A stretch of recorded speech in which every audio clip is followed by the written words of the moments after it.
Le thème de ce panel est essentiellement axé sur la diaspora. Aujourd'hui, on va parler d'un sujet qui nous concerne tous. On va parler de la diaspora. Vous voyez, aujourd'hui, nous parlons de l'immigration des jeunes Mauritaniens qui sont en train de partir, de quitter la Mauritanie pour partir aux États-Unis, en Europe, un peu partout. Et c'est ces jeunes-là qui feront partie demain ou qui font déjà partie de la diaspora.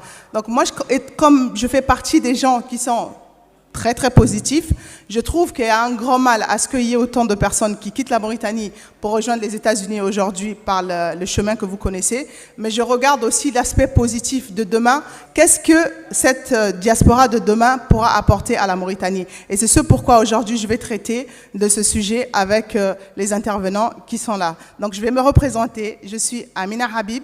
Je suis entrepreneur, blogueuse business, conférencière, et aujourd'hui, je ne vais pas parler de mon histoire, mais je vais parler à ces gens qui sont tous là. Donc, je vous demande une fois de plus de faire innovation. On va commencer, et puis j'aimerais que ce soit un peu hyperactif. On va aller assez rapidement. Il y a pas mal de questions, mais il faut vraiment que ce soit assez hyperactif parce qu'on a passé beaucoup de temps assis.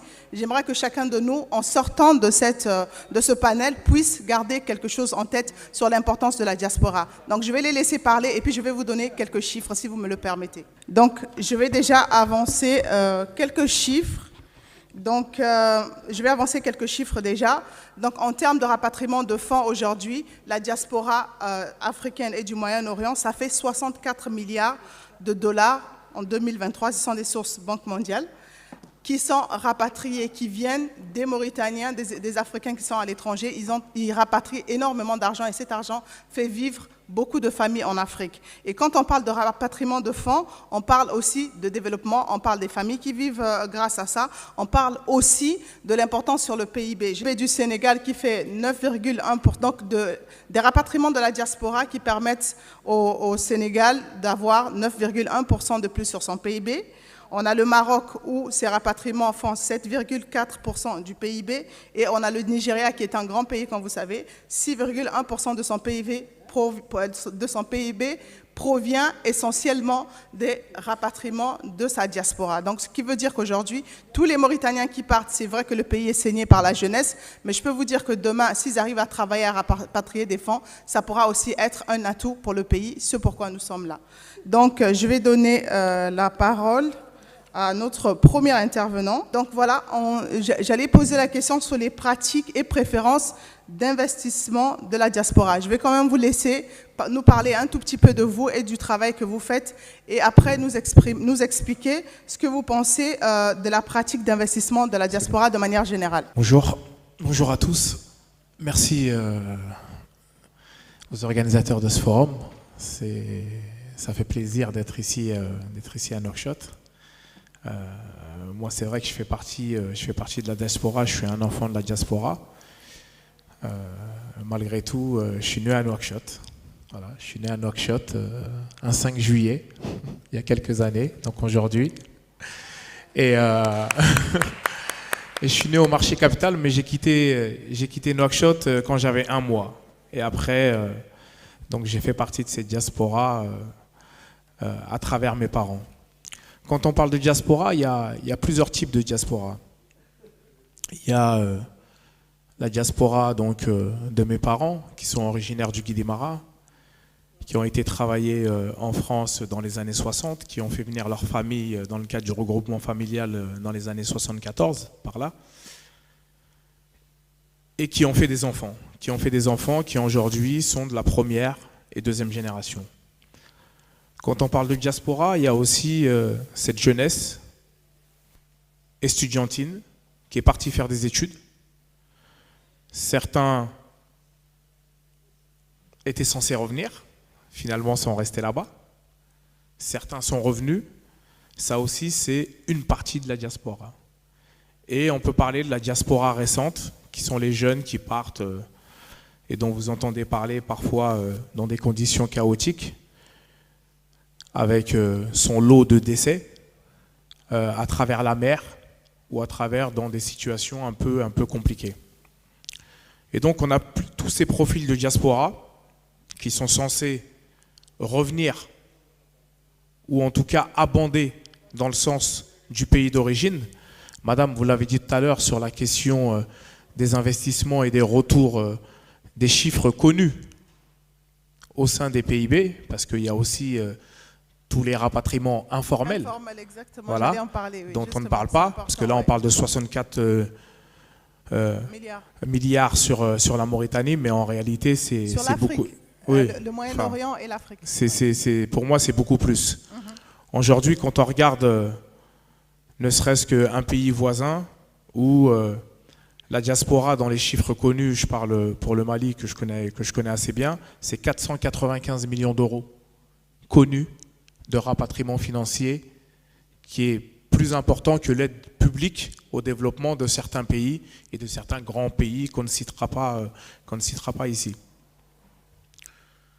Cette diaspora, à l'origine, elle est partie travailler pour aller chercher de l'argent pour subvenir aux besoins de leur famille restée au pays.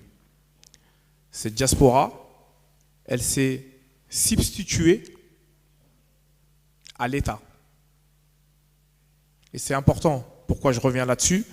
Parce que j'ai entendu tout au long de ces 2 jours, l'État devrait tenir son rôle, l'État devrait faire beaucoup de choses pour nous. Et je pense que cette diaspora est un exemple criant. Nos parents, en ce qui me concerne en tout cas, peut-être d'autres, ont travaillé en France, ont construit des écoles, ont construit des centres de santé, etc., dans leur région d'origine. En l'occurrence, en ce qui me concerne, le Guy-des-Maras. Donc ça, ce sont des missions de service public. Ça veut dire qu'ils ont fait le rôle de ce qu'était censé faire l'État dans leur village d'origine. Et ça pose une question par rapport à toutes les questions que vous avez posées sur le rôle de l'État. Je crois qu'il y a un président américain qui l'a dit assez bien, c'est est-ce qu'on doit se demander à ce que l'État fait pour nous, ou on doit se demander plutôt à ce qu'on fait pour le développement de notre pays et pour faire en sorte que notre pays avance à travers nos compétences et à travers ce qu'on peut apporter soi-même. Parce que, in fine, attendre tout de l'État, ça ne marche pas. Ça, il faut que ce soit très clair. Si vous attendez tout de l'État, ça ne marchera pas. C'est d'abord ce que vous êtes en capacité de faire, de vouloir faire, et de faire en sorte de développer votre pays, de développer votre État.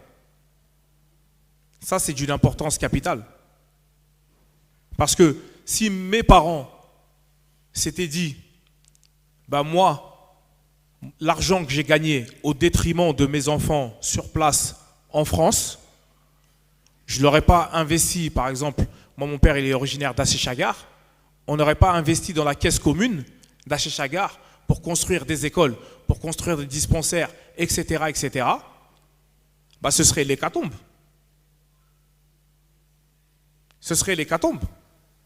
Et ils ont eu cette vision, parce que tout à l'heure on parlait de la Mauritanie 2030, etc. Eux, dans les années 70, ils ont eu cette vision déjà de comment développer leur village d'origine pour que leurs parents, pour que les villageois puissent avoir certaines commodités qui dépendent des missions de l'État. Et ça, je pense que c'est un exemple qu'il faut regarder, parce que sans cette volonté humaine, on n'aurait pas aujourd'hui toutes ces infrastructures dans la région du Guy-des-Maras, entre autres. J'imagine que cela doit exister dans d'autres régions, j'imagine peut-être dans le... j'imagine pas, mais je suis sûr, dans le Gorgol, peut-être dans le Brakna ou dans d'autres régions, ça doit être un peu la même chose. Ça, c'est le premier point.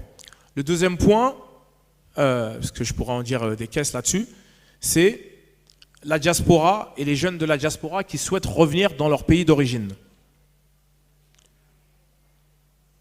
On l'a vu dans des pays voisins de l'Afrique, en l'occurrence le Maroc, en l'occurrence le Rwanda, qui a été le bel exemple d'accueil de sa diaspora pour développer son pays.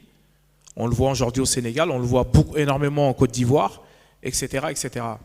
La question qu'il faut se poser est est-ce que le gouvernement, l'État mauritanien, est-ce que les Mauritaniens, dans un premier temps, et je n'ai pas paraphrasé ce qu'a dit l'avocat Djemal Mohamed Taleb hier sur la question des investissements, sur la question du secteur privé, etc. Est-ce que l'État mauritanien, parce que tout à l'heure on a parlé de l'agence de la PIM, je crois que c'est ça, oui. Dans la présentation, oui, c'était l'agence qui permet à ce que les investisseurs, lorsqu'ils viennent, soient accompagnés, etc. Est-ce que cette agence, donc qui est une agence gouvernementale, est en capacité de pouvoir accueillir pleinement, et j'irai même plus loin, dignement, tous ces jeunes investisseurs, en l'occurrence nous, quand on souhaite revenir et investir dans nos pays d'origine? Ça, c'est une question, malheureusement, ils ne sont pas là avec nous, mais c'est une question que j'aimerais leur poser. Est-ce qu'ils sont réellement en capacité de pouvoir nous accueillir et de mettre les conditions pour sauvegarder le climat des affaires? Parce qu'aujourd'hui, des jeunes franco-mauritaniens ou américano-mauritaniens ou italo-mauritaniens ou je ne sais quoi, est-ce que leur envie aujourd'hui c'est de vouloir revenir en Mauritanie avec les problématiques du climat, des climats des affaires, ou est-ce que leur envie c'est de dire est-ce que je ne vais pas plutôt, et moi-même qui suis là je me suis posé la question, est-ce que je vais investir en Mauritanie ou est-ce que je vais aller investir en Côte d'Ivoire ou au Rwanda? C'est une question que je me pose. Et si moi je me pose cette question, c'est qu'il y a un grand nombre de jeunes comme moi qui se posent cette question pour savoir est-ce qu'ils sont prêts, est-ce qu'ils ont l'envie d'investir dans le pays d'origine de leurs parents? Est-ce que les garanties sont faites pour qu'on puisse revenir? Parce que lorsqu'on revient, on revient avec des compétences, qui est la première des choses. On revient avec des richesses. Et on revient aussi en faisant en sorte de créer un appel d'air parce que un tel va revenir. Je prends par exemple Mariam Ndiaye qui est intervenue hier avec son agence et le fait qu'elle soit blogueuse avec MyWest, etc. Si elle valorise à travers les réseaux sociaux la Mauritanie, ça va faire en sorte que ça va créer un appel d'air vers la Mauritanie. Mais est-ce que la Mauritanie est capable d'absorber cela? Ça, ce sont des questions fondamentales que moi je me pose, qu'un grand nombre d'entre nous qui font partie de la diaspora se posent. Parce qu'on a envie forcément de revenir à la maison, de revenir investir, de venir investir dans l'immobilier, de venir investir dans les services, de venir investir tout à l'heure on a parlé de l'économie verte. Nous, c'est des choses qui nous intéressent. Et surtout qu'on sait que le pays, en termes d'économie verte, est hyper prospère. Puisque ce qu'elle produit en économie verte, elle le vend aux pays voisins. Ça veut dire que ça fonctionne. Mais je ne vais pas m'éterniser. Est-ce que, et je repose encore une fois cette question, est-ce que le pays est en capacité de pouvoir réellement nous accueillir et de faire en sorte que les conditions soient requises pour qu'on puisse revenir en Mauritanie et participer ensemble au développement du pays. Merci. On n'a malheureusement pas des gens qui, des officiels, comme disaient tout à l'heure nos précédents interlocuteurs, pour répondre à la question. Mais après, en tant que Mauritanien, moi, je vous rejoins totalement par rapport à ce que vous avez dit. L'État fait sa part des choses, mais moi, je fais la mienne aussi. Donc, je commence déjà par faire ma part des choses. Ensuite, je verrai ce que l'État va faire. Je pense que chacun de nous doit poser les bases de quelque chose de ce qu'il a. Si on n'a pas d'appui de l'État, à un moment ou à un autre, il faudrait que nous puissions devenir une évidence de telle sorte que l'État puisse nous appeler, qu'il nous fasse participer au développement du pays. Donc, que chacun fasse ce qu'il a à faire et l'État fera son travail aussi. Je vais donner la parole à Hawa Dramé, qui va aussi nous donner son point de vue. On continue sur les défis et actions pour développer l'entrepreneuriat de la diaspora en Mauritanie. Très bien. Du coup, avant de répondre à cet élément, je vais me présenter très rapidement. Donc, je m'appelle Awa Dramé. Je suis entrepreneur. Mes parents, effectivement, sont nés en Mauritanie. Ils sont arrivés en France dans les années 80. Et donc, on les a installés dans un quartier populaire. Donc, on a installé beaucoup de personnes qui étaient issues de l'immigration dans ces quartiers populaires. Et depuis toute petite, j'ai vu mes parents travailler. Très tôt, le matin, ils partaient travailler et ils rentraient très tard le soir. Et en fait, cette vision que j'avais de mes parents, c'était des personnes extrêmement courageuses. Et en fait, cette notion du travail, ils me l'ont transmise. Et en étant étudiante, j'ai pu bénéficier d'une opportunité qui permet à des étudiants qui sont issus de ces quartiers populaires, où il y a les populations qui sont les plus pauvres en France, de pouvoir intégrer une grande école de commerce. Et donc j'ai fait ce parcours, j'ai intégré une grande école de commerce, et donc j'ai eu mon master en management et une spécialisation en entrepreneuriat social. Pourquoi je vous dis ça? Parce que ce que j'ai appris, c'est qu'il y avait une vraie différence de moyens, de ressources quand on était issu d'un quartier populaire et quand on était issu de ces grandes écoles parisiennes. Et donc je me suis dit, mais c'est bizarre, parce qu'on a les mêmes compétences, on a le même potentiel, et pourtant on n'a pas les mêmes outils, les mêmes ressources, le même réseau pour créer son entreprise, pour trouver un boulot à ses compétences, à son niveau de diplôme. Et donc pour moi, ça a été un déclic. Je me suis dit, puisque mes parents ont fait cet engagement-là, ils ont quitté leur pays d'origine, leur famille, pour nous donner ces opportunités, à mon tour de rendre ces opportunités-là. Et donc j'ai décidé d'entreprendre, mais d'entreprendre en m'engageant. Donc j'ai monté une structure qui s'appelle Time to Start. Et l'objectif de Time to Start, c'est d'accompagner les porteurs de projets, et notamment ceux qui sont issus des quartiers populaires. Et dans ces quartiers populaires, il y a notamment la diaspora. Et qu'est-ce qu'on fait? On propose des programmes d'accompagnement, on propose des lieux, des locaux pour aider ces porteurs de projets, ces entrepreneurs à se développer, à créer leur entreprise, à grandir, à se développer à l'international. Et on a couplé cet accompagnement à un fonds de financement qui fait du prêt gratuit, sans intérêt, sans obligation de cofinanceur, sans obligation de crédit, parce que très vite on s'est rendu compte que malgré la volonté, malgré la détermination, malgré parfois la solidité de l'entreprise, c'était difficile pour certains profils, notamment pour des femmes, notamment pour des personnes issues des quartiers, notamment pour des personnes racisées, d'accéder au financement. Et donc le point de démarrage, c'est de me dire à chaque fois, qu'est-ce que moi, je peux mettre en place? Et à chaque fois que j'ai démarré une activité, je n'ai pas essayé d'aller chercher très loin. J'ai commencé par ce que j'ai. Et à l'époque, ce que j'avais, c'était un peu de contact, c'était un peu de réseau, c'était une compétence, c'était de l'expertise. Et puis on m'a toujours dit, et c'est vrai, c'est un peu mon adage, c'est que entreprendre, c'est agir. Entreprendre, c'est agir avant tout. Et le fait d'agir, c'est de se réunir, c'est ce qu'on fait là aujourd'hui. C'est le fait de se rencontrer, c'est le fait de monter des premières étapes dans son projet. C'est commencer petit mais voir grand. C'est avoir de l'ambition. Et aujourd'hui, notre ambition, évidemment, c'est l'Afrique. Comme j'ai dit, on a beaucoup d'entrepreneurs de la diaspora et beaucoup veulent retourner dans leur pays d'origine. Pourquoi? Pour différentes raisons. Mais une des principales, c'est qu'ils ont vu des opportunités dans ce pays, dans l'autre pays, en Mauritanie, au Sénégal, au Mali, il y a des opportunités qui sont là. Et donc je me dis à chaque fois, quand je rencontre quelqu'un qui immigre, et notamment dans des conditions difficiles, je me dis, mais si aujourd'hui, en tant que personne de la diaspora, on a envie de retourner dans ces pays, on ne peut pas le faire seul. C'est impossible. On a besoin des Mauritaniens, on a besoin en fait de vous pour développer nos projets. Parce qu'on n'a pas la connaissance que vous avez dans votre pays. On n'a pas la compréhension de l'ensemble des enjeux. Et donc je me dis, ces opportunités qui existent, que certaines personnes de la diaspora ont pu détecter en France, faisons-le ensemble. Et c'est vraiment le message que moi je voulais adresser aux Mauritaniens, c'est que c'est le collectif qui paye. C'est votre expertise, votre expérience. Vous êtes jeunes, il y a beaucoup de jeunes depuis hier qui prennent la parole et qui nous disent « mais moi, je suis bloqué, j'y arrive pas ».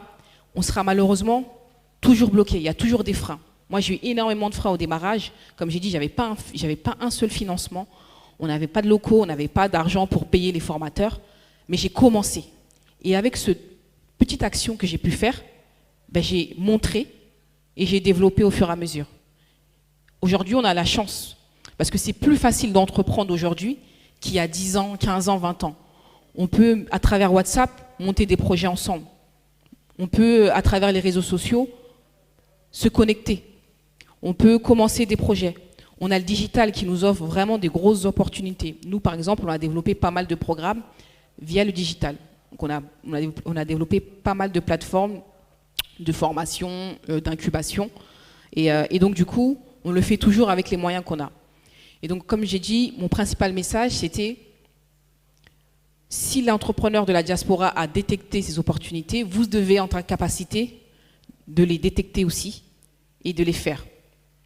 Et puis après, sur ce qui a été dit, c'est vrai que je rejoins Mams par rapport à tous les enjeux et effectivement le lien entre l'action qui doit être menée par l'État et par nous-mêmes finalement. Je pense que le changement, il commence par soi. Un jour, j'ai vu un slogan qui disait « Soyez le changement que vous voulez voir ». Donc c'est un peu ça. Si vous voulez voir un changement, devenez ce changement-là. Et aujourd'hui, on commence en fait finalement en se réunissant. Après, évidemment, il faut quand même qu'à un moment donné, l'État, je pense, puisse comprendre quel est l'intérêt aujourd'hui de soutenir l'entrepreneuriat, de soutenir sa population et d'investir. Et je pense qu'un des points clés, c'est de montrer. C'est de montrer qu'aujourd'hui, l'économie, le développement du pays passe par la création de richesses, passe par la création de valeur. Et cette création de valeur, ça peut ne partir que des Mauritaniens et évidemment l'appui de sa diaspora. Il y a une seconde raison, je pense, qui a poussé la diaspora aussi à investir un peu plus en Afrique, c'est qu'on s'est rendu compte que c'était aussi difficile pour nous, en tant qu'entrepreneurs, d'aller chercher des investissements, de faire des levées de fonds quand on est en France, de développer son réseau. À un moment donné, on est limité. Pourquoi? Parce que finalement, les investisseurs se rapprochent de ceux qui les ressemblent. Et en France, une grande majorité des investisseurs, ce sont des hommes blancs de 40 ans, 50 ans. Et pourtant, ça ne nous bloque pas. Ça nous bloque pas parce qu'on crée nos propres réseaux d'investissement. Ça ne nous bloque pas parce qu'on va chercher nos opportunités ailleurs. Ça ne nous bloque pas parce qu'on sait que le marché, finalement, aujourd'hui, il est mondial. Il n'est pas fermé à la France ou à un pays. Et donc, voilà un peu en gros ce qui est attendu. Et puis après, sur la manière, finalement, dont les entrepreneurs de la diaspora peuvent s'installer ici, évidemment, il faut... c'est une question qui a été posée, c'est le comment on y arrive, parce qu'il y a vraiment cette question qui ressort. Comment on arrive à s'installer ici en Mauritanie. Et je pense que la réponse, finalement, nous, on ne peut pas l'avoir. Je pense que la réponse, elle sera donnée par vous, par votre capacité à saisir les opportunités. C'est ça un entrepreneur, c'est quelqu'un qui saisit une opportunité. Et je pense que pour vous, le retour de la diaspora, c'est une réelle opportunité. Donc moi, ma question, c'est plutôt est-ce que vous êtes en capacité de saisir cette opportunité? Voilà, merci beaucoup. Merci beaucoup, Hawa, pour ce beau discours, qui n'est pas que beau d'ailleurs, qui reflète tout à fait la vérité de ce qui se passe aujourd'hui. الشباب اللي نتكلم شوي بالحسنيه ميم سي حسنيتي ما يصالح حتى لا نقول لكم عنه نرجع على يد مقتنع براسه. انا سمعتكم واحدين هون دائما يقولوا احنا ما عندنا دي فينانسمون وما عندنا تمويل وقسنا البنوك ما عطاونا الفضاء وقسنا فلان ما عطانا البنوك ما هم اللي يعطوكم شيء ما عندكم ما اشتغلتوا لا فتحتوا شريك ولا اجبرتوا الفضاء ماكم اللي تراو شيء من عند البنوك. انا عطيتها 15 سنه نشتغل في لي بنك نو بريت كوريش معناه انه حد مازال ان جون مازال يلود مستقبله ما يتخمم في تمويل البنوك ولا يتخمم في تمويل الدوله يتخمم هو براسه qu'est-ce que انا je peux faire avec le peu de moyens que j'ai pour pouvoir travailler. Et c'est ça, c'est vraiment tellement important aujourd'hui. نفهموا نحن كشباب البنوك ما ملي يعطوكم شيء. Ça je vous le garantis. Les banques, les institutions de microfinance même ne prêtent pas aux jeunes parce qu'ils n'ont pas d'argent. Qu'est-ce qu'on doit faire? On doit prendre le courage à deux mains avec notre intelligence, avec notre volonté, comme ils ont su bien le dire, pour pouvoir démarrer ce qu'on a comme activité. Il y a des gens qui ont démarré des activités avec 5 000 MRU, avec 10 000 MRU. Aujourd'hui, ils ont des petites boîtes qui fonctionnent très bien.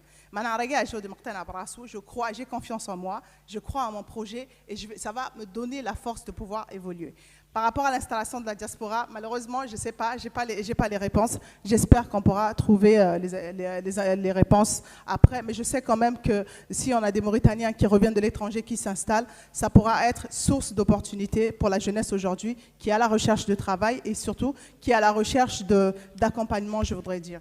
Voilà, donc je ne vais pas m'éterniser. Je vais passer la parole à Habsa Dia, qui va aussi nous donner son point de vue sur ce qui est de la mobilisation de la diaspora qualifiée. Pour vous, quelle est la stratégie selon vous pour mobiliser la diaspora? Merci beaucoup. Je vais essayer d'utiliser ce micro.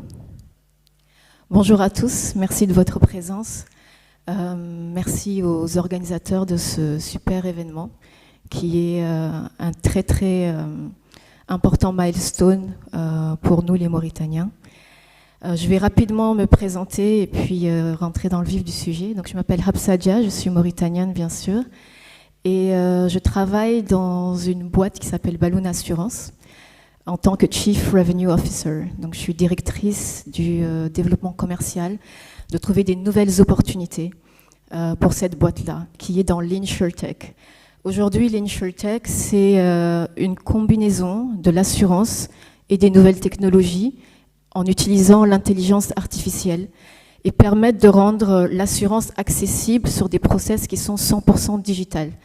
Donc, d'une part, permettre à tout un chacun d'avoir une très bonne assurance en utilisant une connexion Internet en 2 minutes, ils peuvent avoir une assurance pour leur voiture, par exemple, ou encore pour les compagnies d'assurance qui ont aujourd'hui des process très très lourds, qui fonctionnent encore beaucoup sur le papier, et on leur permet d'alléger totalement leur processus, donc du recrutement de nouveaux clients, de travailler avec leurs contrats, etc., créer des nouveaux produits d'assurance, etc.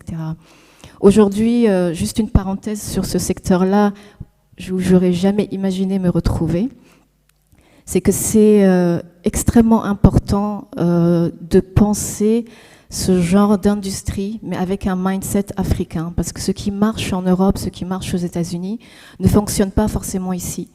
Par exemple, le fait de payer son assurance sur 1 an sur des montants qui sont extrêmement élevés, aujourd'hui, les gens ne peuvent pas se le permettre. En France, en Angleterre, il y a des prélèvements automatiques, donc des paiements par mois. C'est des systèmes qui n'existent pas, qui ne sont pas très développés aujourd'hui. J'ai eu un parcours très éclectique et je vais partager cette expérience parce que je pense que c'est important pour les jeunes de savoir qu'on n'est pas obligé d'être dans une case et de rentrer dans quelque chose et de rester dedans toute sa vie. J'ai fait un bac scientifique, une licence en physique théorique et j'étais passionnée d'astronomie, je le suis toujours. J'ai fait ensuite de l'affaire publique, j'ai travaillé dans la vulgarisation scientifique parce que j'aimais expliquer les sciences. Je suis revenue en Mauritanie dès que j'ai terminé mes études.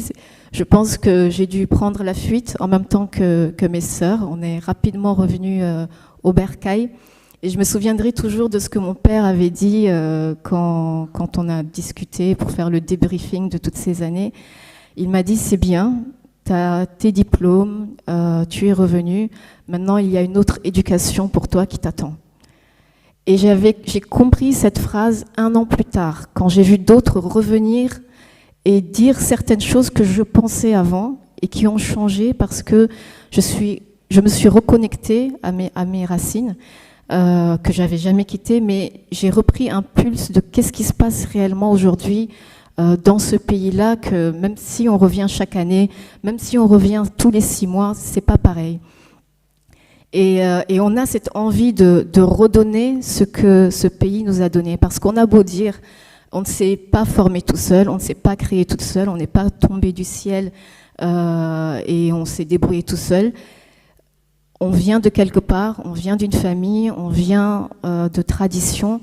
Et ça, on le garde en nous et c'est une reconnaissance extrême, moi, que je ressens. et que j'ai envie également de partager. Donc la première chose que j'ai faite, c'est créer un magazine sur le développement. J'avais encore plein d'idéaux, le magazine a survécu 1 an, et après, ça n'a pas trop marché parce que le business model était trop idéaliste, mais c'est une de mes plus belles expériences aujourd'hui. Pour revenir un peu à ce retour au pays, aujourd'hui, vous avez tous vu ces 2 dernières semaines les événements qui se passent en Europe, en France, toutes ces manifestations, etc. Il y a un profond mécontentement et on ne voit pas les résultats tout de suite, mais d'ici la fin de l'année, il y a un retour vers soi-même où les pays occidentaux se referment et commencent à avoir cette appréhension de l'étranger. Et ça vient de manière périodique partout, aux États-Unis, en Espagne, en France, etc. Et le fait de vivre dans un climat qui est parfois hostile, où on n'est pas compris, donc déjà, on vient d'un autre pays, on arrive, on recherche des opportunités. Certains sont venus pour travailler honnêtement, d'autres sont venus pour se former, d'autres sont venus pour rejoindre leur famille. Ce ne sont pas des délinquants, ils ont des projets de vie, mais ils se retrouvent dans une situation qui devient de plus en plus difficile.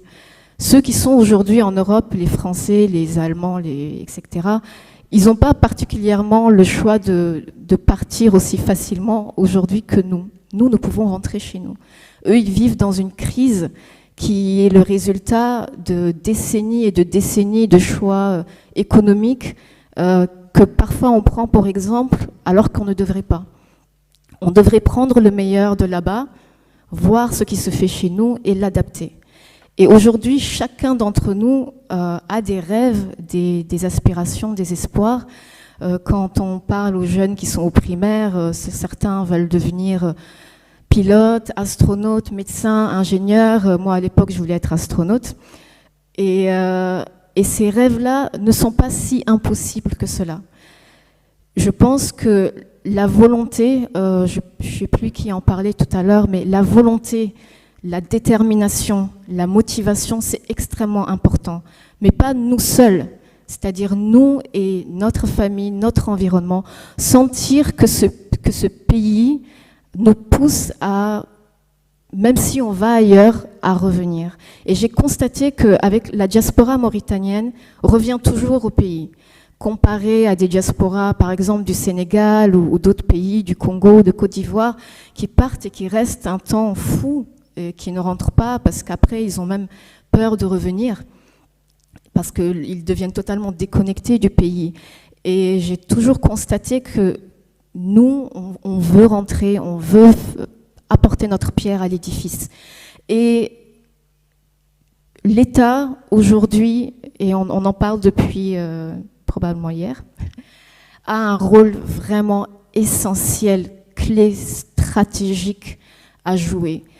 Il y a énormément d'initiatives qui sont faites par des jeunes à l'étranger, on vient d'en entendre parler. Il y a énormément de volonté, énormément d'associations étudiantes, des gens qui s'organisent sur WhatsApp, Telegram, des gens qui s'organisent comme ils veulent en créant des petites associations, en créant cette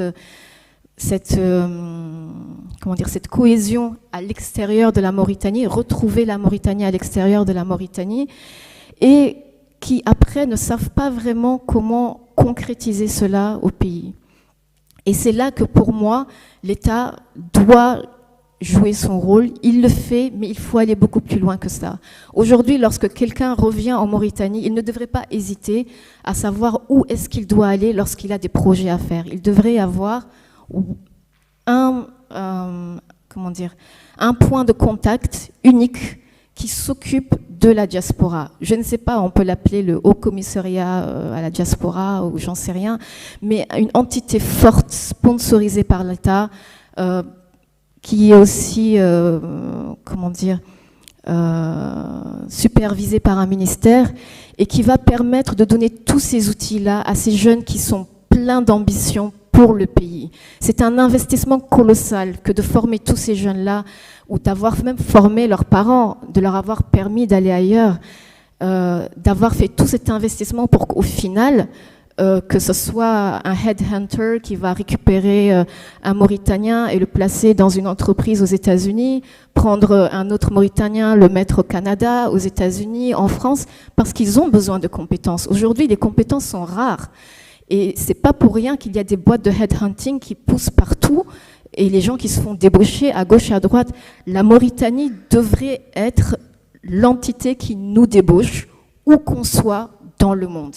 Et qu'on revienne, parce que nous, on a une double motivation à travailler ici. Notre famille ici, nos racines sont ici. Moi, tous les 2 mois, je suis en Mauritanie dès que je peux. Donc, des fois, je n'arrive même pas à me penser que je suis de la diaspora. Et pourtant, on a cet attachement à ce pays-là. Et l'État, aujourd'hui, avec la volonté d'aider ces jeunes qui viennent, qui disent, voilà, j'ai tel projet, je veux réaliser cela, j'ai telle compétence. Mais attends, c'est tout ce que les pays souhaitent aujourd'hui, c'est de dire, mais revenez nous aider, revenez à créer cette fondation pour la Mauritanie de demain qui démarre aujourd'hui, comme l'a dit mon prédécesseur qui était assis à cette chaise, et je suis tout à fait d'accord avec cela. Et leur faciliter les démarches administratives, leur faciliter le retour au pays, leur faciliter l'obtention de locaux pour leurs activités, leur donner des prêts qu'ils doivent rembourser, parce que cet argent doit aider également d'autres qui ont des entreprises, et ainsi de suite, donc créer des emplois, etc. Et il y a tellement à faire dans un pays où il n'y a que 4 millions, sachant qu'aux Émirats, enfin Dubaï par exemple, les natifs, ils ne sont même pas un demi-million. 7 millions, ce sont des étrangers, ce sont des Indonésiens, des Indiens, des gens de Bangladesh, etc., qui sont venus parce que le pays a besoin de gens qui sont compétents.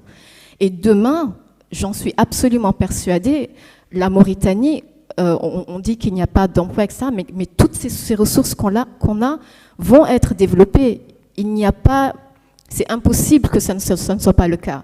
Et on sera à court de compétences. Et les gens seront obligés d'aller aussi chercher ailleurs. Et les Mauritaniens seront employés.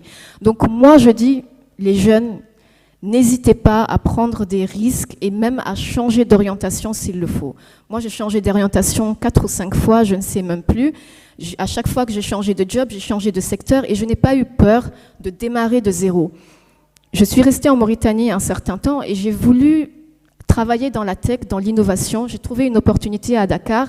Je n'ai même pas hésité. C'était la fintech qui aujourd'hui se développe très bien en Mauritanie. On voit les Benkili, Masrovi, etc. Au Sénégal, c'est les Orange Money. Tout est digital, Wave et tout ça. Et j'étais totalement dépassée au début. Les 2-3 premiers mois, je me demandais, mais qu'est-ce que je fais ici ? Le département que j'ai créé dans cette boîte-là, aujourd'hui, représente 80% du revenu de cette boîte au moment où je l'avais quittée pour rejoindre l'entreprise où je suis aujourd'hui. Donc c'est pour vous dire que même lorsque vous démarrez un secteur que vous ne maîtrisez pas forcément, avec de la volonté, avec de la formation, s'auto-former, être curieux, parler aux autres. J'adore, moi, discuter avec d'autres personnes dès que je les rencontre, de savoir qu'est-ce qu'ils font, d'où ils viennent, parce qu'on apprend tellement, rien que ici, dans cette salle. Chacun d'entre vous doit avoir une expérience probablement très riche, et en échangeant avec vos voisins, avec ceux qui sont assis derrière vous, vous allez vous rendre compte que vous pouvez encore élargir et enrichir cette expérience. Et dernière chose, et pour ne pas être plus longue que cela, pour revenir à la volonté de l'État, aujourd'hui, le Nigeria est devenu un hub technique extraordinaire.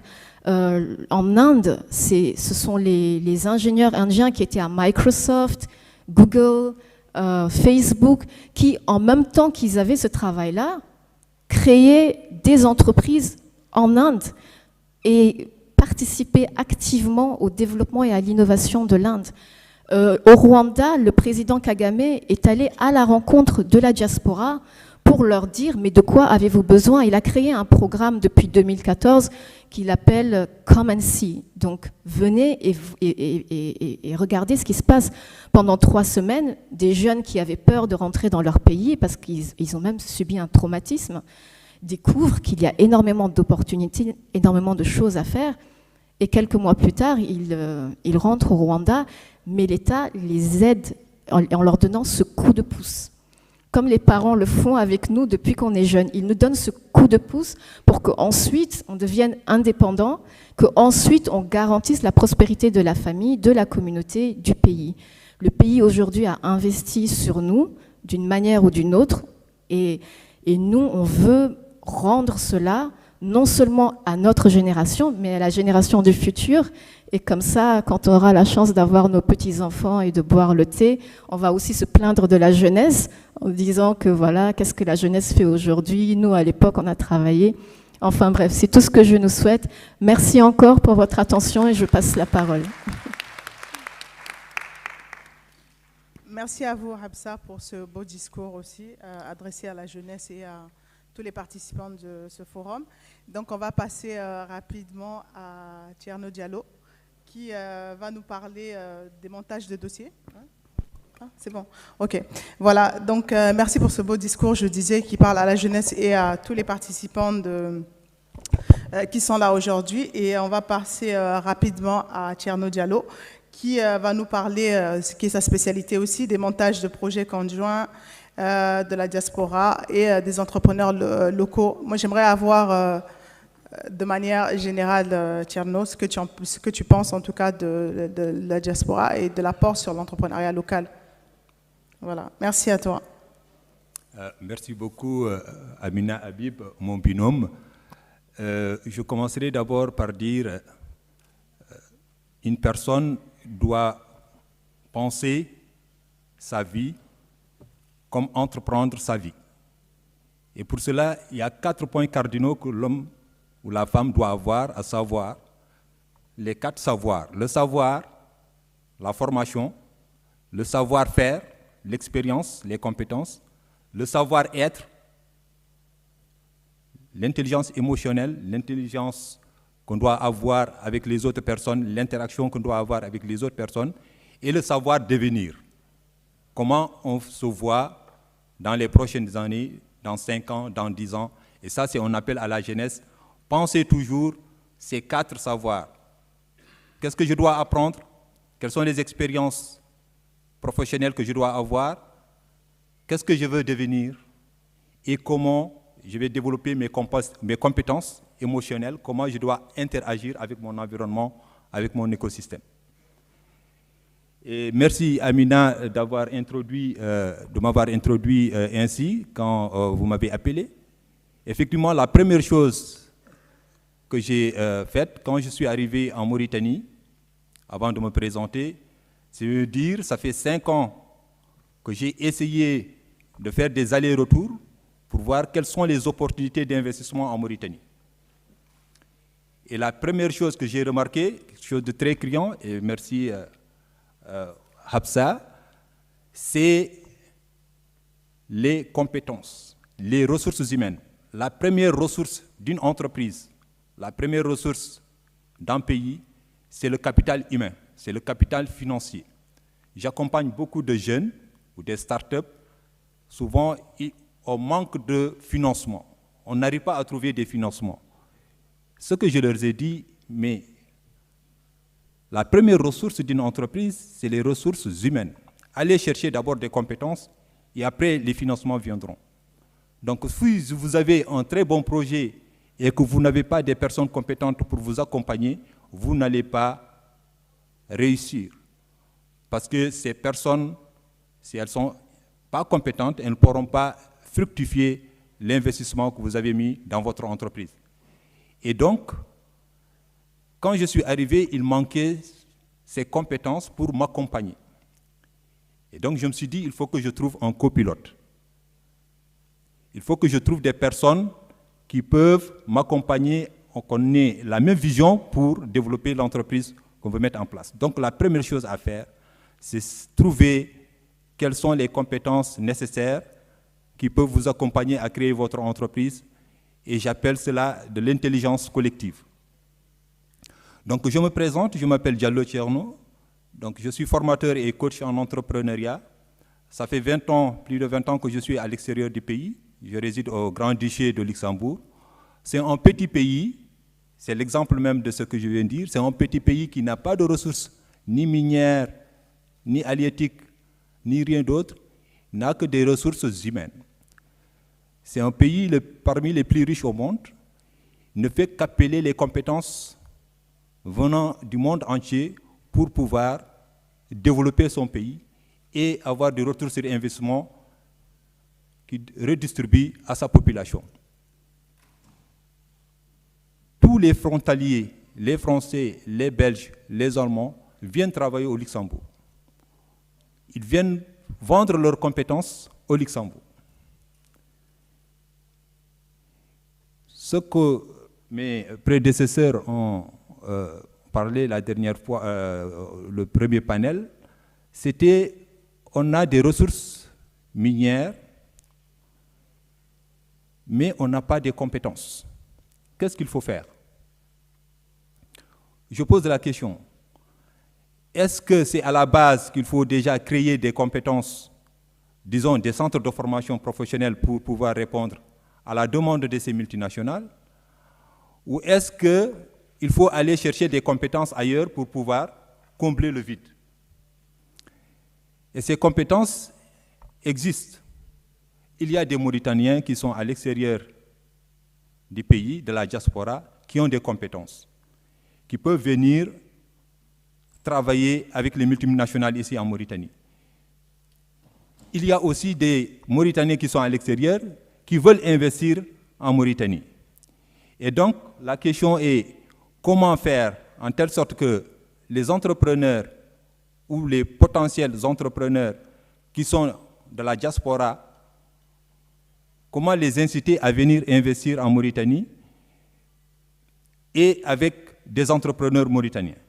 Comment faire le lien entre les porteurs de projets de la diaspora et les porteurs de projets locaux. J'ai créé le centre de formation qu'on appelle FORCE, Formation, Orientation et Coaching Entrepreneurial en Mauritanie. Un autre centre à Dakar qui s'appelle Talent Entrepreneur Diaspora et Talent Entrepreneur Sénégal. L'idée, c'est déjà de mobiliser et d'informer la diaspora, les potentiels entrepreneurs de la diaspora, des opportunités d'investissement en Mauritanie. Mais pour cela, il faut créer tout un écosystème. L'écosystème, c'est, comme l'a dit hier Maître Sall, c'est quels sont les acteurs qui permettent aux entrepreneurs ou à l'entreprise de pouvoir trouver des ressources informationnelles, des ressources financières, des ressources de renforcement de capacité pour se développer. Les porteurs de projets de la diaspora, certains ont tenté de venir et ont rebrouché chemin parce qu'ils n'ont pas trouvé un écosystème favorable qui les accueille. Et donc, Mams vient de le souligner, il faudrait trouver des structures. La PIM, je pense, ils ont lancé un projet dans ce genre en collaboration avec l'OIM, l'Office des migrations internationales. Comment faire? Créer un écosystème pour permettre à la diaspora de savoir les opportunités d'investissement qui existent au pays. Et une fois qu'ils prennent leur billet aller simple ou aller-retour, qu'ils puissent trouver des structures qui peuvent les accueillir, les guider et les orienter vers des créneaux porteurs. Pas seulement, je parlais aussi des ressources humaines. Il faudrait qu'ils trouvent des compétences qui puissent les accompagner pour pouvoir développer leur entreprise. Parce que quand un ingénieur arrive ici en Mauritanie et qui veut créer une start-up, il a les compétences, il a les qualifications, mais une entreprise ne se crée pas seule. On ne peut pas créer une entreprise individuelle de start-up. Il faut trouver des compétences complémentaires. Je suis ingénieur en électromécanique ou je suis dans les fintech. Après, j'ai besoin d'un manager, d'un marketeur. J'ai besoin de tous les autres services. Il faut maintenant qu'il y ait en Mauritanie des ingénieurs ou des managers qui puissent compléter mes ressources humaines pour pouvoir avancer. Donc ça, c'est un problème majeur des entrepreneurs de la diaspora. Ils arrivent sur place, ils ne trouvent pas les compétences nécessaires.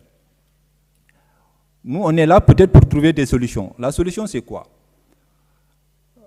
quand j'ai créé Force, l'idée c'était, une fois que le porteur de projet de la diaspora décide de venir investir dans son pays d'origine, soit il a l'option itinérante, c'est-à-dire qu'il fait des allers-retours, qu'il se dit, je vais venir en Mauritanie pour investir, et nous, on va l'aider à trouver un co-gérant, un copilote, un accompagnateur. C'est-à-dire qu'il y a la structure qui va faire un peu du recrutement pour chercher les compétences qui sont en adéquation avec son projet. Il peut venir, s'installer, créer son entreprise, mais accompagner. Le problème d'accompagnement qui est criant ici en Mauritanie. Il n'y a pas de structure d'accompagnement proprement dit. Donc il faudrait qu'il y ait tout un écosystème qu'il faut mobiliser, à savoir de l'expert comptable, du notaire, jusqu'aux structures étatiques qui disent, avec la chambre de commerce, on va créer une structure qui permet à la diaspora de pouvoir trouver les ressources humaines pour les accompagner, et aussi des coachs, des accompagnateurs, pour les aider à pouvoir s'installer durablement. Deuxième option, c'est l'entrepreneur de la diaspora qui décide de venir s'installer définitivement. Il en existe. Souvent, ce sont des entrepreneurs qui sont à la limite, qui en ont marre souvent, entre guillemets, qu'ils ont travaillé depuis plus de 25 ans dans une structure. Moi, j'en connais au Luxembourg qui ont fait 25 ans dans les finances, mais à un moment, ils se disent, il y en a marre, voilà, je veux changer de perspective, je veux retourner dans mon pays d'origine, je sais que c'est là-bas où je vais passer le reste de ma vie, donc j'ai des compétences, je vais créer une entreprise dans ce domaine, dans le domaine de mes compétences. Donc ces personnes, quand ils arrivent, quand ils voudront créer une entreprise en Mauritanie, dans leur pays d'origine, il y a un manque de, disons, d'adéquation entre ce qu'ils veulent faire et les compétences locales. Ils ne trouvent pas des personnes pour pouvoir les accompagner. Donc je me redis, mais c'est ça le problème. Mais ces gens de porteurs de projets, il faudrait trouver des solutions, c'est-à-dire trouver des personnes qui sont un peu dans la même catégorie, qui sont par exemple des seniors qui étaient dans les administrations mauritaniennes ou qui géraient des entreprises mauritaniennes qui sont au bord de la retraite, pour trouver des synergies et travailler ensemble. Ça aussi, c'est quelque chose de très avantageux pour la Mauritanie parce que c'est des personnes qui ont des expériences et qu'ils pourraient transmettre à la génération future.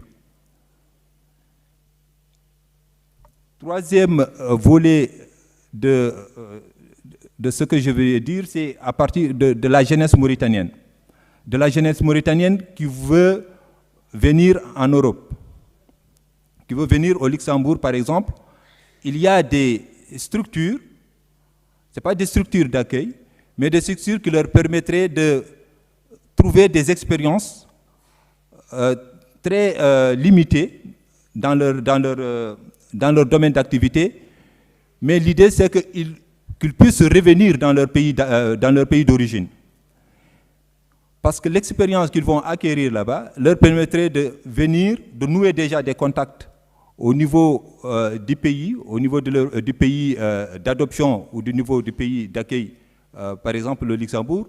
Une fois qu'ils ont ces expériences-là, l'idée qu'ils se disent qu'ils doivent revenir dans leur pays et travailler avec les entrepreneurs locaux. Et quatrième volet, c'est-à-dire le financement. Concernant le financement, l'idée qu'on a émise avec Force, c'est de mobiliser la diaspora pour que les investissements ou les transferts d'argent qu'ils envoient dans leur pays d'origine, dans leur village, soient plutôt des investissements productifs. On a parlé des investissements dans le social, mais là, c'est dans les investissements productifs et il y a beaucoup disons, de techniques de transfert de ces fonds. Nous, on a pensé que créer des structures au niveau de leur pays d'accueil. D'accord? Par exemple, le Luxembourg, c'est un pays où la finance, c'est leur métier de base, c'est-à-dire de créer des coopératives d'épargne et de crédit. Et ces coopératives d'épargne et de crédit vont permettre de faire un levier financier auprès des banques luxembourgeoises et que chaque participant puisse trouver un entrepreneur, que ce soit son frère, que ce soit son cousin, de sa famille ou un entrepreneur mauritanien, et que cet entrepreneur mauritanien, à partir de Force Mauritanie, qu'on puisse l'accompagner pour qu'il réalise un bon projet, un bon business plan, et ce business plan est envoyé au niveau de la structure au Luxembourg, et cette structure va analyser son projet, et le comité de crédit de cette coopérative d'épargne et de crédit des migrants va statuer et autoriser le financement. Ça, c'est quelque chose qui est faisable et on est en train d'y réfléchir. Ça, c'est une solution à cette problématique de financement des entrepreneurs locaux. Deuxième volet, il y a un système de financement qu'on s'appelle le crowdfunding, c'est-à-dire qu'au niveau local, en Mauritanie, on accompagne des jeunes entrepreneurs, on les aide à bien structurer leur projet, à bien pitcher leur projet, et on le soumet au comité, aux personnes de la diaspora qui sont dans leur pays d'accueil, pour dire au niveau de votre village, au niveau de votre commune ou au niveau de votre pays, il y a certains entrepreneurs qui ont des projets innovants, on les a accompagnés, il y a un retour sur investissement, il y a de la rentabilité, c'est une opportunité pour vous de pouvoir investir. Et donc, ça c'est un système qu'on pourrait utiliser pour la Mauritanie. Et donc, dans ce cas, il faudrait effectivement qu'il y ait l'appui des institutions, qu'il y ait l'appui de l'État pour pouvoir organiser ces transferts de fonds. Parce qu'il y a le problème de transfert. Et je me suis réjoui en un moment quand il y a un système de transfert de fonds, c'est une entreprise qui s'appelle Kadorim, qui s'est substituée un peu aux autres structures de transfert de fonds, à savoir les Western Union ou autres, qui coûtent très cher. Et aussi le problème, en un certain moment, en un certain montant, il y a un plafond, on ne peut pas envoyer. Parce que si on envoie plus de 5 000 € ou 10 000 € de manière formelle, l'administration fiscale française ou luxembourgeoise est derrière nous pour dire où est-ce que vous avez tiré ce fonds. D'où beaucoup de fonds qui sont informels, qui passent, mais ces fonds hors permis ne peuvent pas financer des entreprises innovantes, des start-up ou autres. Et pour conclure, bon, je voudrais un peu aborder l'autre financement, à savoir le financement des créneaux porteurs, mais à moyen terme, disons, dans l'horizon 2030, c'est dans le secteur minier, dans le secteur extractif, du gaz et du pétrole. Comment la diaspora pourra mobiliser des fonds pour pouvoir investir dans ce secteur-là. Dans le secteur industriel, des secteurs miniers et gaziers, certainement pas possible, sauf des partenariats avec des investisseurs étrangers. Mais dans tout le sous-secteur, à savoir la chaîne de valeur, il faut savoir qu'environ 17 métiers sont mobilisables pour satisfaire la demande de cette industrie extractive. Et cette chaîne de valeur va de la restauration à la logistique, de la logistique jusqu'au nettoyage industriel. On a parlé aussi des soudeurs, des industries qui font de la soudure. Et toutes ces industries-là, des PME, PMI, c'est des opportunités pour les porteurs de projets de la diaspora. Donc, ils peuvent mobiliser les moyens pour structurer ces entreprises. Et ces entreprises-là, c'est voilà, des entreprises avec des entrepreneurs locaux. Et eux, ils sont là pour appuyer au niveau des financements et au niveau de l'apport managérial et technique.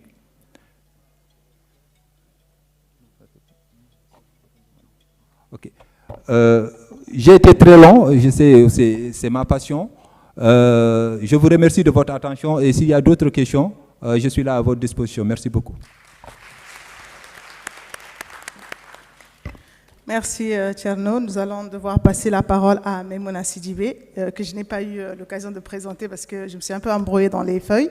Donc, elle est CEO de Physeo RH Performance. Donc, elle est là pour le forum. Elle va nous parler d'elle. Elle va nous parler aussi du dispositif de formation pour les PME selon elle. Qu'est-ce qu'elle peut dire là-dessus? C'est à toi la parole, Maimouna. Merci. Alors, on dit que la capacité est le trésor de la jeunesse et que la jeunesse est le futur d'une nation. Moi, je voudrais aujourd'hui qu'on applaudisse la jeunesse mauritanienne.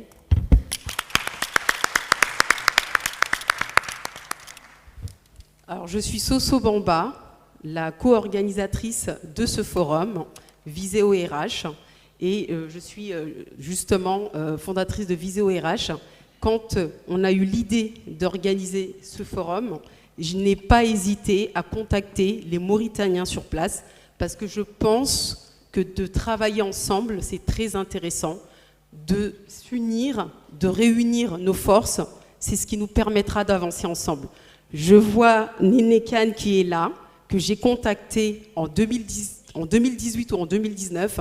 C'est pour vous dire que quand on a une idée, il ne faut jamais désespérer parce que l'idée est arrivée en 2018.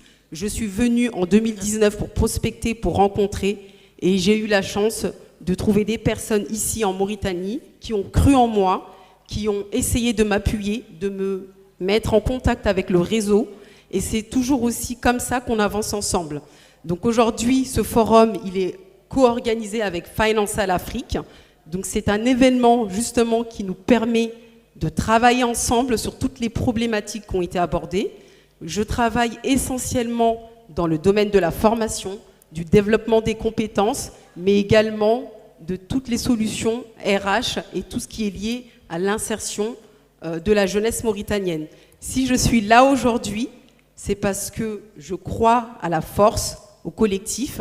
Et si vous êtes là aujourd'hui, c'est également parce que vous êtes mauritanien comme moi. Vous avez cet esprit et cette initiative pour qu'on aille ensemble. La communauté, le travail collectif, c'est toujours ce qui fait la force, c'est ce qui va nous permettre justement d'avancer et de trouver des solutions. Alors pour répondre à la question que tu poses, au niveau du développement des compétences, effectivement, comme l'a si bien dit Thierno, quand on parle d'insertion, quand on parle d'emploi, il ne faut pas voir que les diplômes. Effectivement, il y a le savoir, le savoir-faire, le savoir-être. Mais il y a également le réseau, il y a également le bénévolat. J'ai entendu énormément de choses de la part de la jeunesse mauritanienne, le fait de ne pas être soutenu par l'État, le fait de manquer de moyens. Mais ce que je voudrais ajouter, c'est si vous croyez à votre projet, si vous avez du talent, si vous avez les compétences, il faut, comme on le dit, se mouiller le maillot. C'est-à-dire y aller progressivement, croire déjà en vos compétences et pas forcément penser tout de suite à l'argent. C'est malheureux ce que je vais vous dire, mais j'aime partager mon expérience parce que je viens de très loin. Je suis née aussi en France. Mes parents sont originaires du Guidimara, je suis soninké. Nous sommes une grande famille. Nos parents n'ont pas forcément les moyens de nous mettre dans des écoles privées. Et c'est aussi pour ça que c'est important le réseau, c'est pour ça que c'est important le bénévolat, ce qui m'a permis moi aujourd'hui de me développer, d'avoir cette envie de m'engager et d'avoir le réseau, c'est parce que dès le bas âge, j'ai toujours été bénévole. Je me suis engagée, je me suis rapprochée des associations, des organisations, même si Afa, ici présent, pourra en témoigner. Quand j'ai fini mes études RH, jeune diplômée, je suis allée à la rencontre de leur association qui accompagnait à l'époque les élèves, les étudiants, les porteurs de projets. Et aujourd'hui, à mon tour, d'accompagner, de transmettre, parce que c'est le collectif. Donc, au-delà d'avoir des compétences, au-delà d'avoir des diplômes, c'est important de réseauter, c'est important de s'engager. L'engagement, c'est très important. Il ne faut pas attendre, solliciter les gens quand vous avez besoin d'eux. Il faut des fois s'engager sans rien attendre au retour. Quand je parle d'engagement, je parle d'un engagement sincère, c'est-à-dire de s'engager dans des thématiques, des causes qui vous passionnent, des causes qui vous intéressent. Et c'est comme ça aussi que vous allez développer vos compétences. Vous allez travailler avec des associations sans rien attendre au retour. Au sein de ces associations, vous allez rencontrer des personnes influentes, vous allez rencontrer des directeurs de grandes organisations, vous allez rencontrer des élèves, des étudiants, et c'est comme ça que le réseau va se développer. Et un jour peut-être, en étant bénévole, en travaillant avec ces organisations, il y a un poste qui va se libérer et quelqu'un va penser à vous. Je vous partage cette histoire parce que c'est comme ça que j'ai commencé. J'ai toujours été bénévole, je me suis toujours engagée pour le développement de la diaspora, pour les thématiques de développement des compétences, parce que c'est ce qui me passionne, les ressources humaines, travailler au contact de l'humain. Et c'est justement parce que j'étais engagée, que j'attendais rien en retour, mais un engagement sincère, parce que j'ai choisi les thématiques qui m'intéressent, j'ai choisi ma cause. Et bien c'est comme ça que j'ai développé mes compétences, que j'ai pu approcher un certain réseau, que j'ai pu côtoyer des personnes influentes. Et un jour, on m'a proposé un poste. Des postes dans des organisations, des entreprises peut-être, dans lesquelles on ne m'attendait pas. Donc c'est vrai que c'est important les diplômes, c'est important d'aller à l'école, de se former, mais en dehors de la formation, il y a l'apprentissage aussi, il y a l'école de la vie, et il y a l'école tout simplement aussi en côtoyant, en ayant un réseau, et surtout, ce que j'ai envie de dire, c'est que les jeunes Mauritaniens ici, n'attendez pas l'État. Je ne dis pas ça pour vous dire qu'il faut abandonner la question de l'État. L'État est là pour accompagner tous les Mauritaniens, mais les problèmes que vous rencontrez ici, les problèmes niveau micro, nous avons les mêmes problèmes en France. Elle l'a dit, Absa, je crois. Ces derniers temps, je ne sais pas si vous avez suivi l'actualité mauritanienne, l'actualité française, pardon, il y a énormément de tensions. Donc, on doit effectivement s'appuyer de l'État. Ils sont là, mais avant d'aller voir l'État, il faut d'abord que nous-mêmes, nous, élèves, porteurs de projets, parents, qu'on croit à nos projets. Si vous croyez en vous, si vos compétences sont là, si l'envie est là, la motivation est là, ça va finir par payer. Il faut vraiment croire d'abord à vous, vous développer, ne pas hésiter à s'orienter, à changer de projet. Il ne faut pas être complexé non plus, à poser des questions, aller à la rencontre des personnes qui peuvent vous accompagner, que ce soit des personnes plus jeunes que vous, il n'y a aucun complexe et il n'y a pas d'âge pour apprendre. Il n'y a vraiment pas d'âge. Si vous voulez apprendre le digital, il n'est pas trop tard. Si vous avez envie d'aller dans le domaine de l'agriculture, il n'est pas trop tard. Donc si on a décidé de faire ce forum, justement, c'est aussi parce qu'on sait que la Mauritanie est un pays très riche. Quand je parle de richesse de par sa population, de par sa jeunesse, de par son sous-sol. C'est un pays puissant. Mais je pense que les Mauritaniens ici, vous n'en êtes peut-être pas conscients encore. Si les jeunes de la diaspora décident de venir en Mauritanie, c'est qu'il y a quelque chose. Les jeunes Mauritaniens qui sont nés en France, qui quittent la France, qui veulent venir en Mauritanie, d'ailleurs il y en a plein ici dans la salle, des Mauritaniens qui ont quitté la France au moment de la Covid-19, qui sont installés ici. Si on fait le chemin inverse, c'est parce qu'on a vu quelque chose. Croyez-nous, si on vient ici, c'est parce qu'on a vu quelque chose. Comme on dit, il vaut mieux être chez un petit chez soi que d'être dans un grand chez quelqu'un. Donc vous êtes ici, vous n'en avez pas conscience, mais nous, si on décide de venir, c'est parce qu'on a vu le potentiel. Et aujourd'hui, l'objectif du forum, c'est vraiment le networking, c'est vraiment d'échanger, de promouvoir aussi tous les métiers porteurs, tous les secteurs d'activité qu'on a vus, parce qu'on sait que la Mauritanie est un pays d'avenir et la jeunesse mauritanienne aujourd'hui doit le savoir.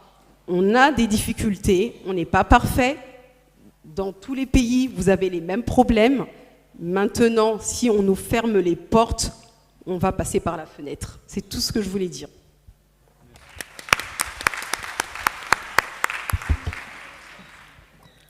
Merci Soso pour cette intervention. Et donc, nous sommes très en retard. On doit prendre la pause, il y a l'heure de la prière qui doit suivre. Donc, du coup, on va prendre trois questions. Et les 3 questions, si vous avez des recommandations, les intervenants sont là, vous pourrez les voir à l'heure de la pause pour des recommandations, autre chose. On va prendre 3 questions. Et sur les 3 questions, vous précisez la personne qui doit répondre à votre question. Voilà, c'est ça. Ce sera des questions-réponses pour qu'on gagne du temps, parce que là, on est très en retard. Donc, est-ce qu'il y a une question dans la salle, s'il vous plaît? Et précisez, s'il vous plaît, qui doit répondre à votre question. Merci.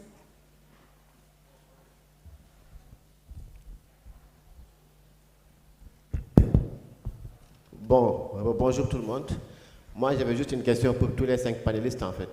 Certes que je n'ai pas eu l'occasion de voir les 2 panélistes, mais je voulais vous poser, vous tous les 5. Quels sont les mécanismes que vous pouvez mettre en place pour aider les jeunes entrepreneurs mauritaniens à se focaliser dans leur propre avenir et dans leur propre projet? Merci. Ça, je pense que Tcherno a donné beaucoup de détails là-dessus, avec force. Il a donné énormément de détails là-dessus, en fait, par rapport aux mécanismes et autres. Ou vous n'avez pas suivi. C'est pas grave hein, si vous n'avez pas suivi. Peut-être que vous n'étiez pas là. Deuxième question, s'il vous plaît.